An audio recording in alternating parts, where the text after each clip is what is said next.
Maligayang pagbabalik mga kasolid, The Monster Naoya Inoue nakaramdam ng takot, postpone ang laban. Pacquiao, Ben kasado na, delikado, undefeated Pinoy, bagong WBA Super Champion.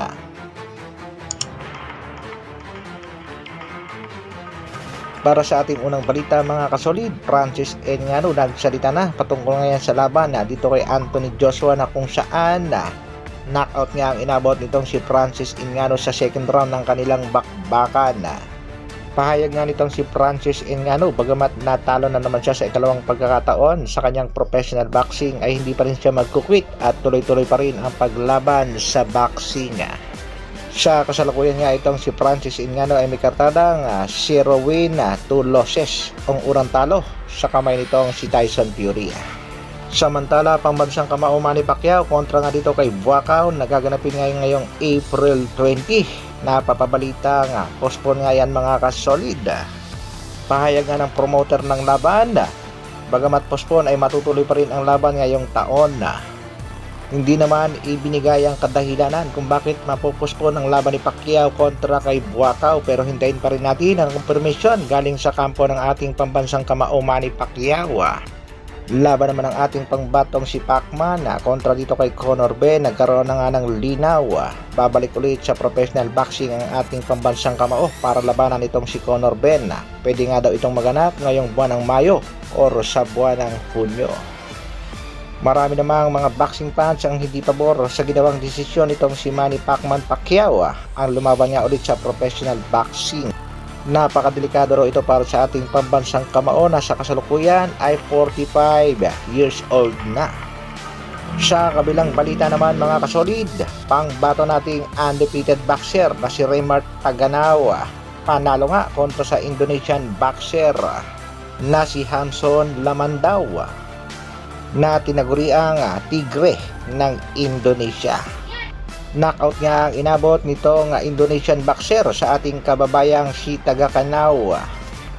At kasalukuyang may kartadang 8 wins, 7 knockouts, still undefeated. Siya na rin ang kasalukuyang WBA Asia Super Flyweight Champion.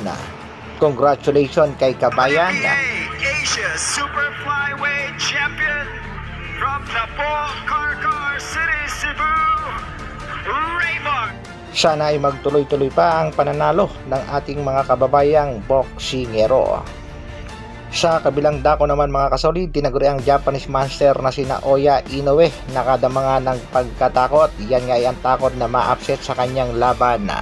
Ang isa pa nga dyan mga kasolid ay ang tuluyang pag-iwas ng kampo nitong si Naoya Inoue sa ating pangbatong si Cuadro Alas Janriel Casimiro dahil balitang-balita nga sa bansang Japan na ito nga ang estilo ng ating pangbatong si Alas ang posibleng tumalo dito sa tinaguriang Japanese Monster Naoya Inoue. Pero marami pa rin mga Pinoy ang umaasang makakaharap pa rin itong si Angas ng Pinas, itong Japanese Monster na si Naoya Inoue. Sa isang interview nga mga kasolid ay umamin itong Japanese Monster na ang isang kinatatakbutan niya talaga ay ang ma-upset siya sa kanyang laban, lalong-lalo na kung makuha ang kanyang mga titulo. Alam naman natin may paparating itong laban kontra dito sa Mexican bad boy na si Luis Pantera Neri. Pero nangako naman itong Japanese Monster na hindi daw siya magpapatalo dito kay Luis Pantera Neri sa kanilang laban ngayong Mayo 6 sa bansang Japan. Sa mga haters at bashers naman itong si Cuadro Alas Janriel Casimiro na nagsasabing wala raw laban ang ating pangbatong si Alas. Baka magulat kayo kapag inanunsyo na ng Treasure Boxing Promotion ang laban ng nag-iisang Angas ng Pinas, Cuadro Alas Janriel Casimiro. Ayon nga sa ilang taga-suporta ng Angas ng Pinas, excited na raw silang maanunsyo ang laban, pero sa tingin daw nila mas excited ba ang mga basher at haters ng Angas ng Pinas sa announcement ng laban. Hanggang dito na lang muna mga kasolid. Maraming salamat. Mabuhay Dr. Alvin Vlogs. Brrrah.